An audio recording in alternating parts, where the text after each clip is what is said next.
Hello. सुनो नितिन, मैं आज तो कतई नहीं आ सकती। हो सके तो सब अकेले मैनेज कर लेना। क्यों? क्या हुआ? सुमन, तुम्हारी तबीयत ठीक नहीं है क्या? नहीं, मेरी तबीयत सही है।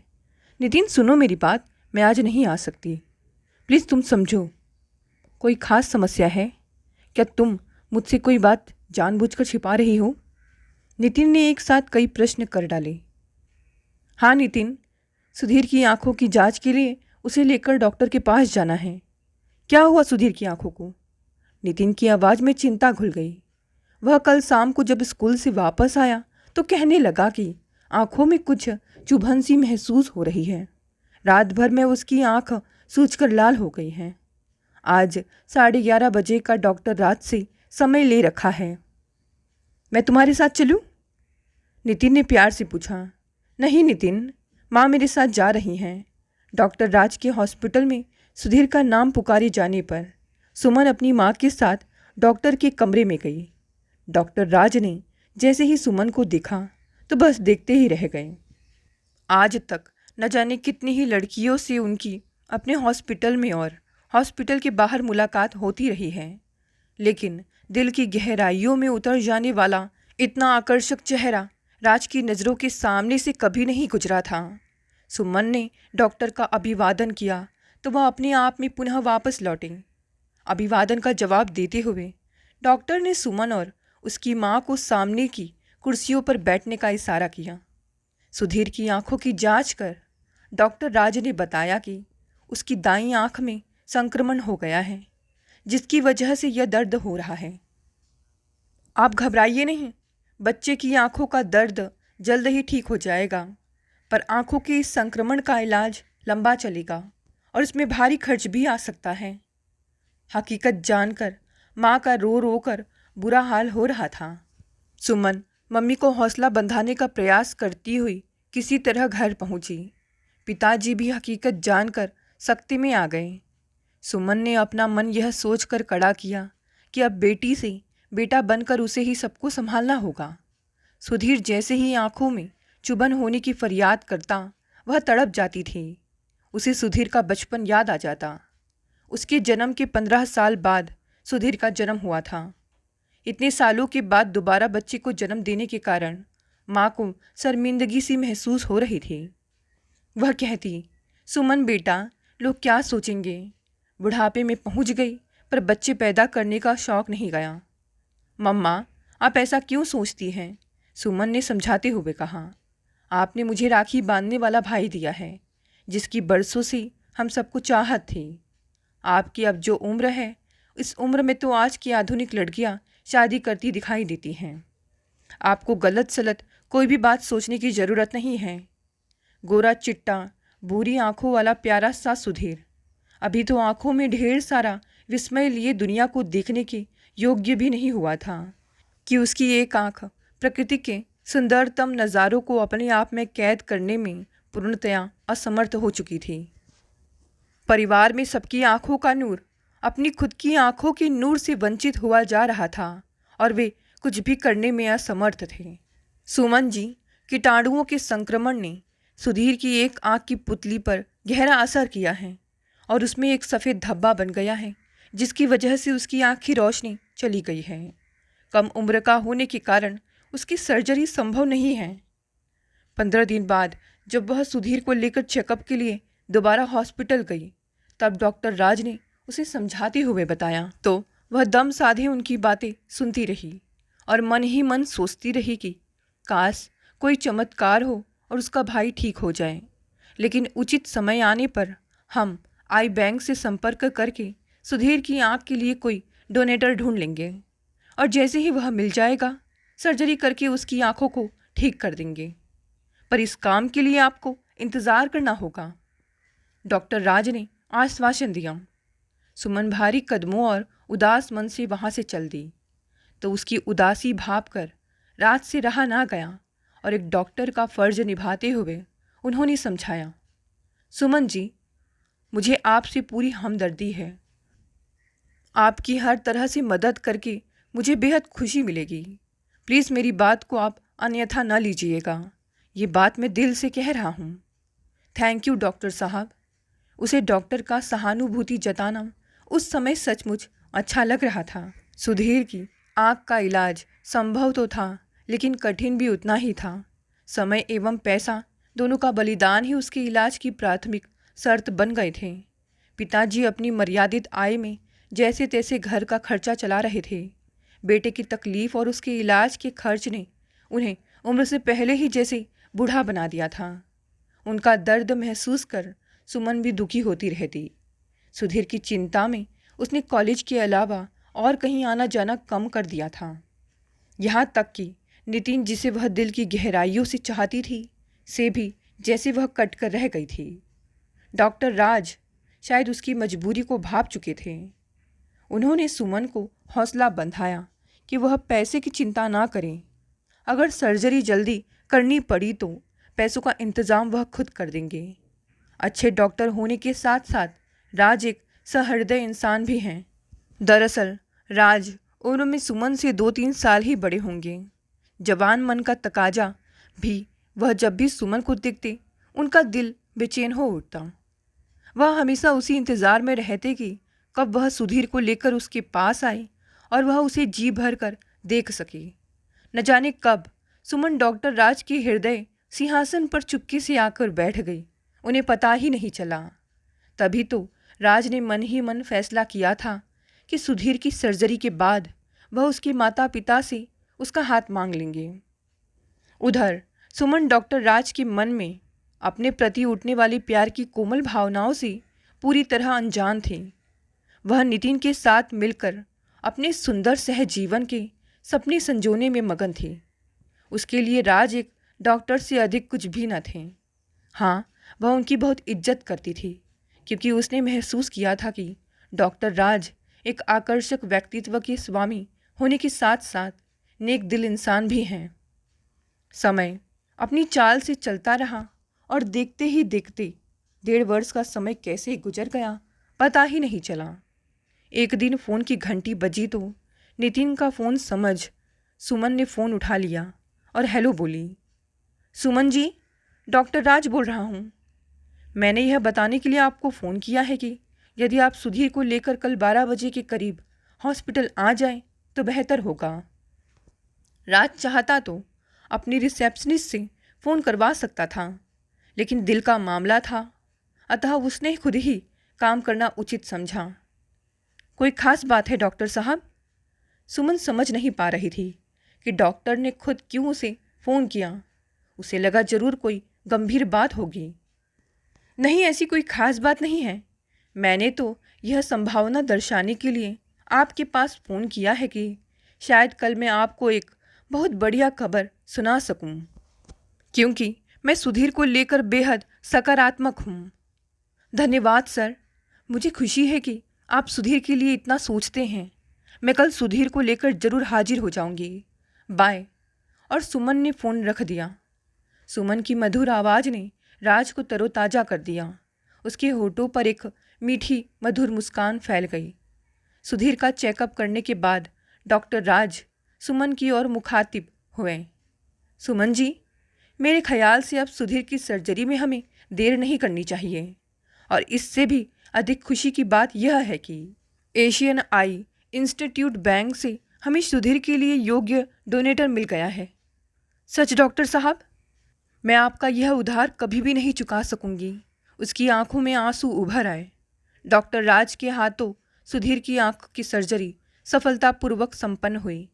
परिवार के लोग दम साधे उसकी आंख की पट्टी खुलने का इंतज़ार कर रहे थे। सर्जरी के तुरंत बाद डॉक्टर राज ने उसे बताया कि सुधीर की सर्जरी सफल तो रही, लेकिन उसका आंख का विज़न पूर्ण रूप से वापस लौटने में कम से कम 6 महीने का वक्त और लगेगा। यह सुनकर उसे तकलीफ तो हुई थी, लेकिन साथ साथ यह तसल्ली भी थी कि उसका भाई फिर इस दुनिया को अपनी स्वस्थ आंखों से देख सकेगा। सुमन जी, मैंने आपसे वादा किया था कि आपको कभी नाउम्मीद नहीं होने दूंगा। राज ने उसकी गहरी आंखों में झांकते हुए कहा। मैंने आपको दिया अपना वादा पूरा किया। सुमन ने संकोच से अपनी पलकें झुका दी। फिर मिलेंगे, कुछ निराश भाव से डॉक्टर राज ने कहा और फिर मुड़कर चले गए। उस दिन एक लंबे अरसे के बाद सुमन बिना किसी बोझ के बेहद खुश मन से नितिन से मिली। उसे तनाव रहित और खुशहाल देखकर नितिन को भी बेहद खुशी हुई। नितिन, कितने लंबे अरसे के बाद आज हम फिर मिल रहे हैं, क्या तुम खुश नहीं? सुमन ने उसका हाथ अपने हाथों में थामकर प्यार से दबाते हुए कहा। ऐसी बात नहीं है, मैं तुम्हें अपने इतने नज़दीक पाकर बेहद खुश हूँ। खैर, मेरी बात जाने दो, मुझे यह बताओ, अब सुधीर कैसा है? वह ठीक है, उसे एक नेक डोनेटर मिल गया, जिसकी बदौलत वह अपनी नन्ही नन्ही आँखों से अब सब कुछ देख सकता है। आज मुझे लगता है जैसे उसे नहीं, मुझे आँखों की रोशनी वापस मिली हो। सच, उसकी तकलीफ़ से परे मैं कुछ भी साफ साफ नहीं देख पा रही थी। हर पल यही डर लग रहा था, यदि उसकी आँखों की रोशनी वापस नहीं मिली तो उसके गम में कहीं मम्मी या पापा को कुछ ना हो जाए।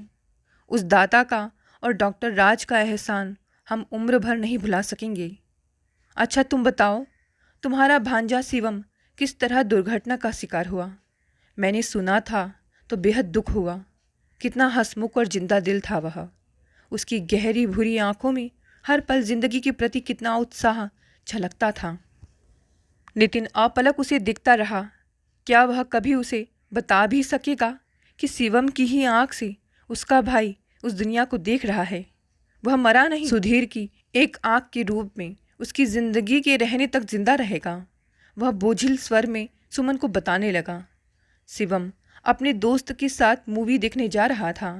हाईवे पर उनकी मोटरसाइकिल फिसल कर बस से टकरा गई। उसका मित्र जो मोटरसाइकिल चला रहा था वो हेलमेट की वजह से बच गया और शिवम ने सिर के पिछले हिस्से में आई चोट की वजह से गिरते ही वहीं उसी पल दम तोड़ दिया। कहना अच्छा नहीं लगता, आखिर वह मेरी बहन का बेटा था।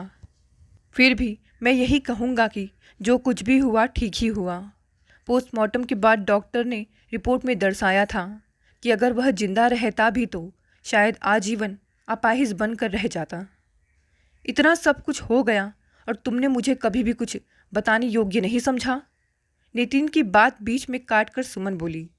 सुमन, तुम वैसे भी सुधीर को लेकर इतनी परेशान रहती थी।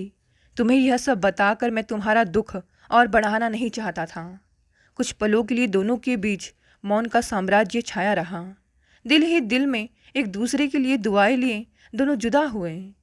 नितिन से मिलकर सुमन घर लौटी तो डॉक्टर राज को एक अजनबी युगल के साथ पाकर वह आश्चर्य में पड़ गई। नमस्ते डॉक्टर। सुमन ने राज का अभिवादन किया। प्रत्युत्तर में अभिवादन कर डॉक्टर राज ने अपने साथ आए युगल का परिचय करवाया। सुमन जी, यह मेरे बड़े भैया ऋषभ एवं भाभी रीना हैं और आप सबसे मिलने आए हैं। भाभी, ये सुमन जी हैं। रीना भाभी उठ खड़ी हुई और बोली, आओ सुमन, हमारे पास बैठो। उन्हें भी सुमन पहले ही नज़र में पसंद आ गई। अंकल जी, हम अपने देवर डॉक्टर राज की ओर से आपकी बेटी सुमन का हाथ मांगने आए हैं। भाभी ने आने का मकसद स्पष्ट किया। यह सुनकर सुमन को लगा जैसे किसी ने उसे ऊंचे पहाड़ की चोटी से नीचे खाई में धकेल दिया हो।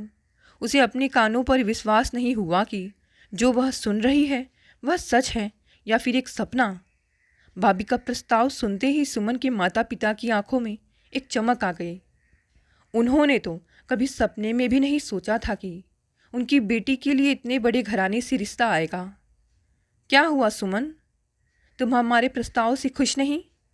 सुमन के चेहरे का उड़ा हुआ रंग देखकर भाभी ने पूछ लिया। राज और ऋषभ दोनों ही उसे देखने लगे। राज का दिल यह सोचकर तेजी से धड़कने लगा कि कहीं सुमन ने इस रिश्ते से मना कर दिया तो। नहीं भाभी जी, ऐसी कोई बात नहीं। दरअसल आपका प्रस्ताव मेरे लिए अप्रत्याशित है, इसीलिए कुछ पलों के लिए मैं उलझन में पड़ गई थी, पर अब मैं ठीक हूँ। जबरन मुस्कुराते हुए सुमन ने कहा। मैंने तो राज को सिर्फ एक डॉक्टर के नज़रिए से देखा था। सच तो यह है सुमन कि जिस दिन तुम पहली बार मेरे हॉस्पिटल में आई अपने भाई को लेकर, उसी दिन तुम्हें देखकर मेरे मन ने मुझसे कहा था कि तुम्हारी योग्य जीवन साथी की तलाश आज ख़त्म हो गई और आज मैं परिवार के सामने अपने मन की बात रख कर तुम्हें अपना जीवन साथी बनाना चाहता हूँ। अब फैसला तुम्हारे ऊपर है। राज, मुझे सोचने के लिए कुछ वक्त दीजिए प्लीज़। मैंने आपको आज तक उस नज़रिए से कभी देखा ही नहीं है, इसलिए उलझन में हूँ कि मुझे क्या फ़ैसला लेना चाहिए। क्या आप मुझे कुछ दिन का वक्त दे सकते हैं? सुमन ने उनकी ओर देखते हुए दोनों हाथ जोड़ दिए। ज़रूर। ऋषभ, जो अब तक चुप बैठा था, बोल पड़ा। शादी जैसे अहम मुद्दे पर जल्दबाजी में कोई भी फैसला लेना उचित नहीं होगा। तुम इत्मीनान से सोचकर जवाब देना। हम राज को भली भांति जानते हैं, वह तुम पर अपनी मर्जी थोपना कभी भी पसंद नहीं करेगा। हम भी उम्मीद का दामन कभी नहीं छोड़ेंगे, क्यों राज? भाभी ने राज की ओर देखा। जी भाभी, राज ने हंसते हुए कहा। 100% आपने बड़े पते की बात की है। जलपान के बाद सबने फिर एक दूसरे का अभिवादन किया और अलग हो गए। आज की रात सुमन के लिए कयामत की रात बन गई थी। राज के प्रस्ताव को सुनकर वह बौखला सी गई थी। ये प्रश्न बार बार उसके मन में कौंधते रहे। क्या मुझे राज का प्रस्ताव स्वीकार कर लेना चाहिए? यदि मैंने ऐसा किया तो नितिन का क्या होगा? हमारे उन सपनों का क्या होगा जो हम दोनों ने मिलकर संजोए थे? क्या नितिन मेरे बिना जी पाएगा? और उससे वादा खिलाफी कर क्या मैं जी पाऊंगी? नहीं नहीं, मैं अपने प्यार का दामन नहीं छोड़ सकती। मैं राज से साफ शब्दों में मना कर दूंगी। नए रिश्तों को बनाने के लिए पुराने रिश्तों से मुंह मोड़ लेना कहाँ की रीति है? सोचते सोचते सुमन को राज याद आ गया। उसने खुद को टोका कि सुमन, तुम डॉक्टर राज के बारे में क्यों नहीं सोच रही हो? तुमसे प्यार करके उन्होंने भी तो कोई गलती नहीं की है। कितना चाहते हैं वह तुम्हें, तभी तो एक इतना बड़ा डॉक्टर दिल के हाथों मजबूर होकर तुम्हारे पास चला आया। कितने नेक दिल इंसान हैं, भूल गई क्या जो उन्होंने सुधीर के लिए किया? यदि उनका सहारा ना होता तो क्या तुम्हारा सुधीर दुनिया को दोनों आंखों से फिर से देख पाता? खबरदार सुमन, तुम गलती से भी अपने दिमाग में इस गलत फहमी को ना पाल बैठना कि राज ने तुम्हें पाने के इरादे से सुधीर के लिए इतना सब कुछ किया। आखिर तुम दुनिया की अंतिम खूबसूरत लड़की तो हो ही नहीं सकती ना। दिल ने उसे उल्हाना दिया। राज के जाने के बाद मम्मी पापा से हुई बातचीत का एक एक शब्द उसे याद आने लगा।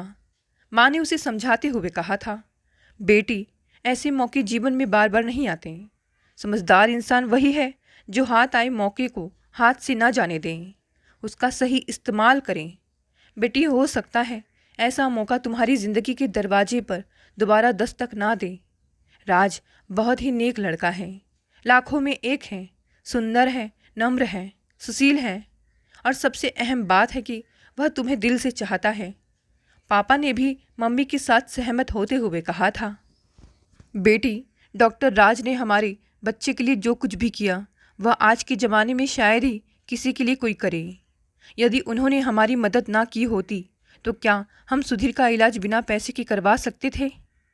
यह बात कभी ना भूलना बेटी कि हमने सुधीर के इलाज के बारे में मदद के लिए कितने लोगों के सामने अपने स्वाभिमान का गला घोंटकर हाथ फैलाए थे, और हर जगह से हमें सिर्फ निराशा ही हाथ लगी थी। जब अपनों ने हमारा साथ छोड़ दिया तब राज ने गैर होते हुए भी हमारा दामन थामा था। नितिन, अगर तुम्हारा प्यार है तो सुधीर तुम्हारा फ़र्ज़ है।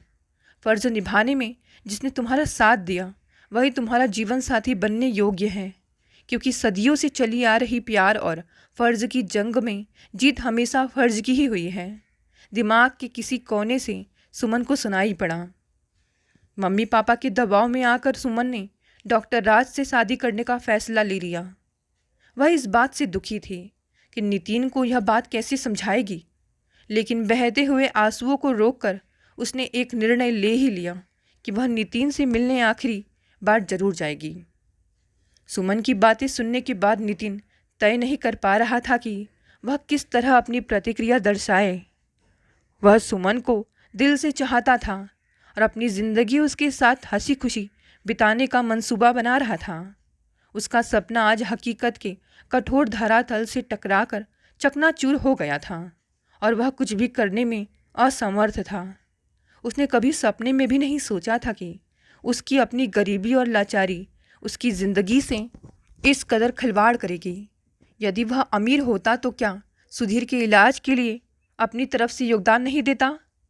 सुमन उसके लिए सब कुछ थी, तो उसके परिवार का हर सदस्य भी तो उसका सब कुछ था।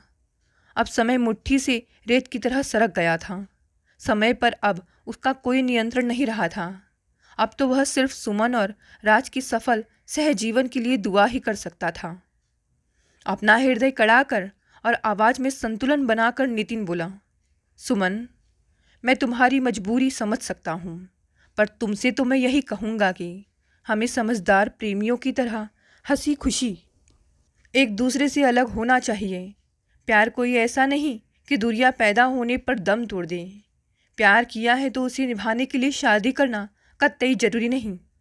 प्लीज़ तुम मेरी चिंता ना करना, मैं अपने आप को संभाल लूँगा, पर तुम वचन दो कि आज के बाद मुझे भुलाकर सिर्फ राज के लिए ही जियोगी। आंखों में आंसू लिए भारी मन से दोनों ने एक दूसरे से विदा ली।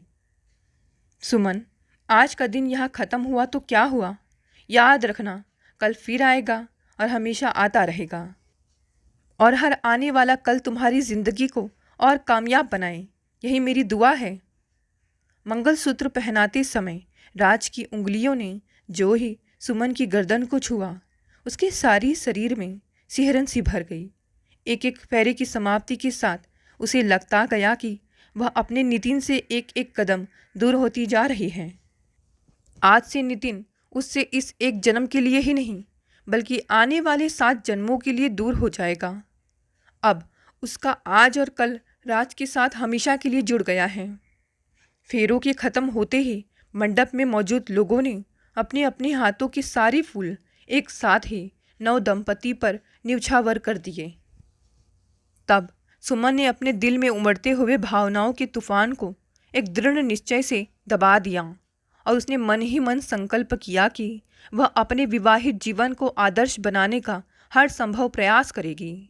सुहाग सेज पर सिकुड़ी बैठी सुमन के पास बैठकर राज ने कोमलता से उसका चेहरा ऊपर की ओर इस तरह उठाया कि राज का चेहरा उसकी आंखों के बिल्कुल सामने था। वह धड़कते हृदय से अपने पति को देखती रही, लेकिन उसे राज के चेहरे पर नितिन का चेहरा क्यों नजर आ रहा है। उसे लगा जैसे नितिन कह रहा हो, सुमन, आखिर दिखा दिया ना अपना स्त्री चरित्र, धोखेबाज, मैं तुम्हें कभी क्षमा नहीं करूँगा। और घबराहट के मारे सुमन ने अपनी पलकें भींचकर बंद कर ली। क्या हुआ सुमन, तुम्हारी तबीयत तो ठीक है ना? राज उसकी हालत देखकर घबरा गया।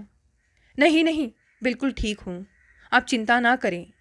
पहली बार आज आपने मुझे इस तरह छुआ है ना, इसलिए पलकें स्वतः शर्मा कर झुक गई, कहकर वह अपनी घबराहट पर काबू पाने का निरर्थक प्रयास करने लगी।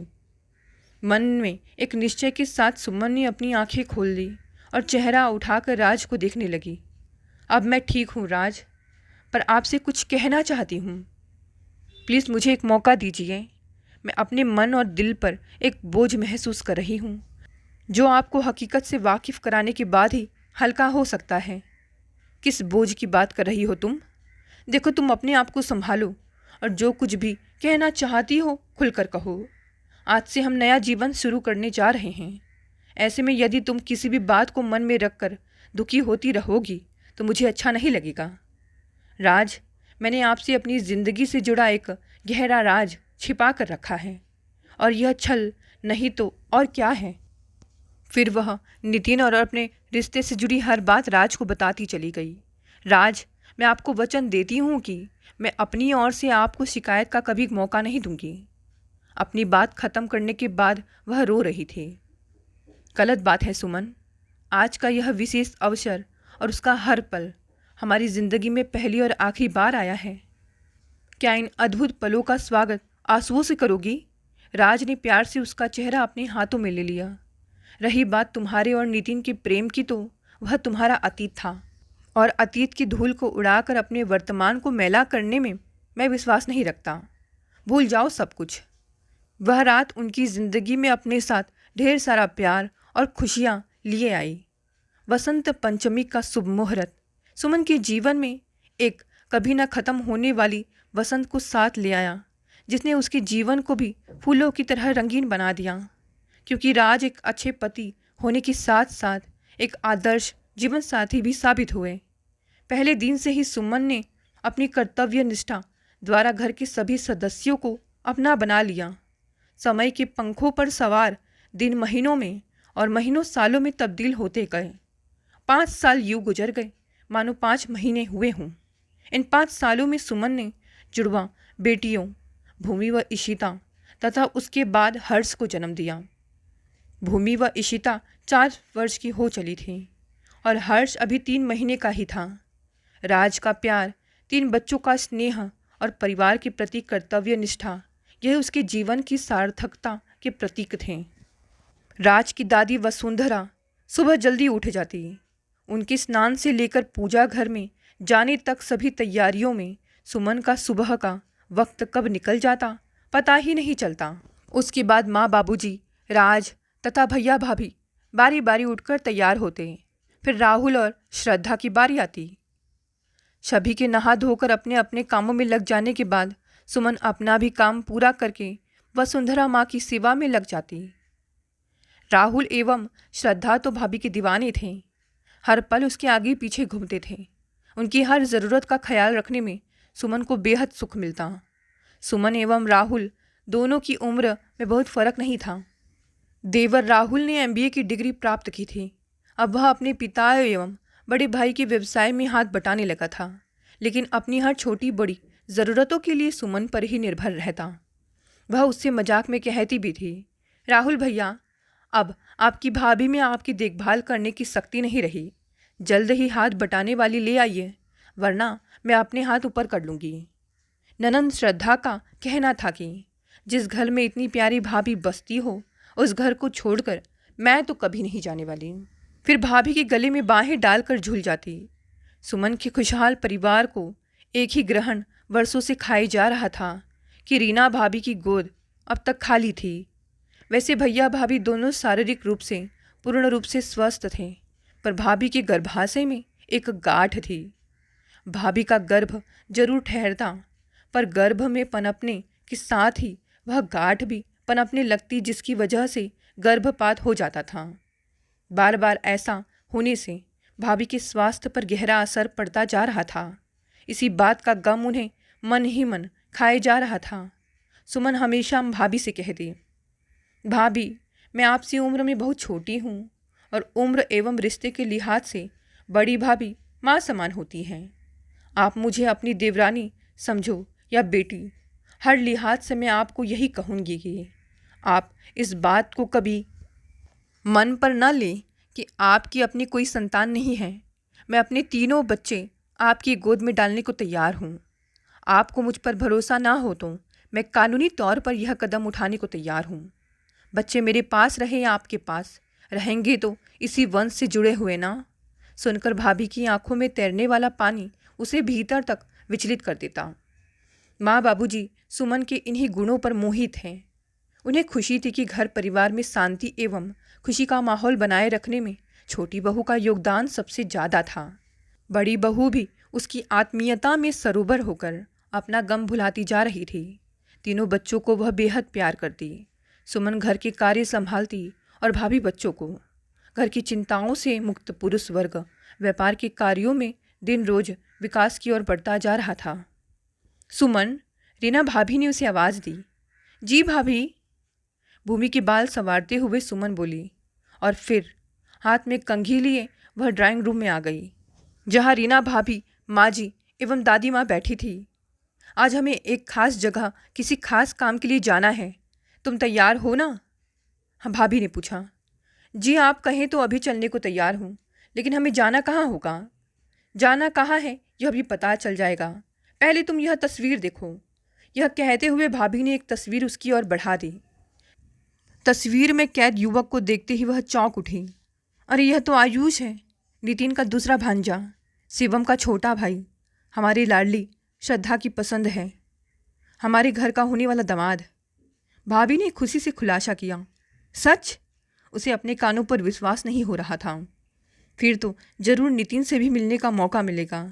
घर के सभी लोगों ने श्रद्धा की पसंद पर अपनी सहमति की मोहर लगा दी। आयुष एक साधारण परिवार से जरूर था, लेकिन एक बहुत ही सलीकेदार, सुंदर, पढ़ा लिखा और साहसी लड़का है। राहुल के साथ ही MBA करके अब वह बहुराष्ट्रीय कंपनी में उच्च पद पर कार्यरत हैं।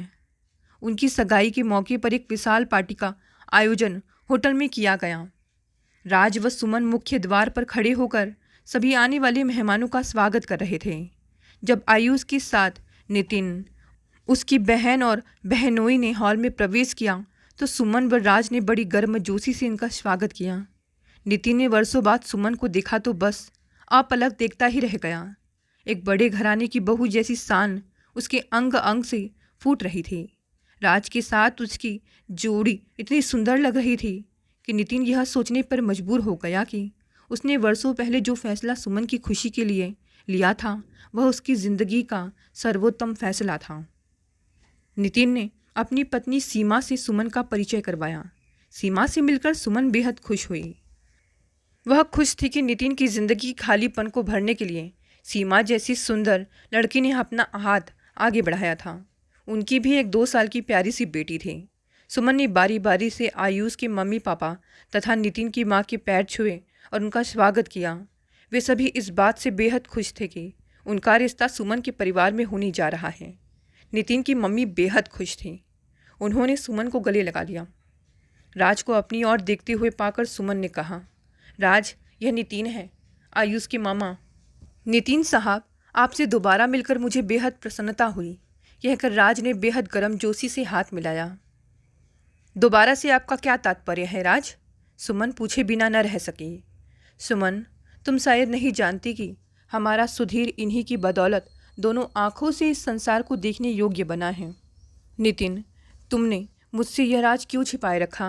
यह कहते कहते सुमन की आंखें छलक आई। वह अपने आप को कोसने लगी कि क्यों इतनी छोटी सी बात उसके दिमाग में नहीं आई। सुधीर की आंखें और शिवम की आंखों में कितना साम्य था। उनकी आंखों का रंग सामान्य व्यक्ति की आंखों के रंग से कितना अलग था। तभी तो सुधीर की सर्जरी में इतना अरसा लग गया था। क्या शिवम की आंख ना मिली होती तो उसका भाई? इसके आगे वह सोच नहीं पाई। सुमन, आज के इस खुशी के माहौल में आंसू बहाकर अपना मन छोटा ना करो। यह कोई इतनी बड़ी बात तो थी नहीं। हमें खुशी इस बात की है कि सुधीर की आंखों में हमें शिवम की छवि नज़र आती है। वह आज भी जिंदा है, हमारी नज़रों के सामने है। उसे हम देख सकते हैं, छू सकते हैं। वरना शिवम तो हम सब के लिए एक एहसास ही बनकर रह गया होता। सुमन ने सुधीर को गले लगा लिया। उसकी भूरी आंखों में उसे सच में ही शिवम की परछाई नजर आई। उसने प्यार से भाई की दोनों आंखों पर चुंबन की झड़ी सी लगा दी, जैसे शिवम को धन्यवाद दे रही हो। राज नितिन की ओर मुखातिब हुआ। नितिन साहब, हम आपसे तहे दिल से माफ़ी मांगना चाहते हैं उस खूबसूरत गुनाह के लिए जो हमसे अनजाने में हुआ।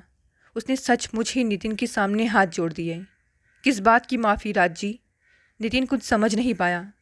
हमने आपकी चाहत को आपसे हमेशा हमेशा के लिए जो छीन लिया। यकीन मानिए, यदि मैं पहले से जानता तो आप दोनों के सच्चे प्यार के बीच कभी नहीं आता। आप मन छोटा ना करें राज जी। वह कैसे? राज ने हंसते हुए पूछा। उसके दिल का बोझ कुछ हल्का हुआ। देखिए, पहले हम दोनों प्रेमी बनकर मिले, फिर मित्र बनकर जुदा हुए और आज समधी बनकर फिर मिले हैं।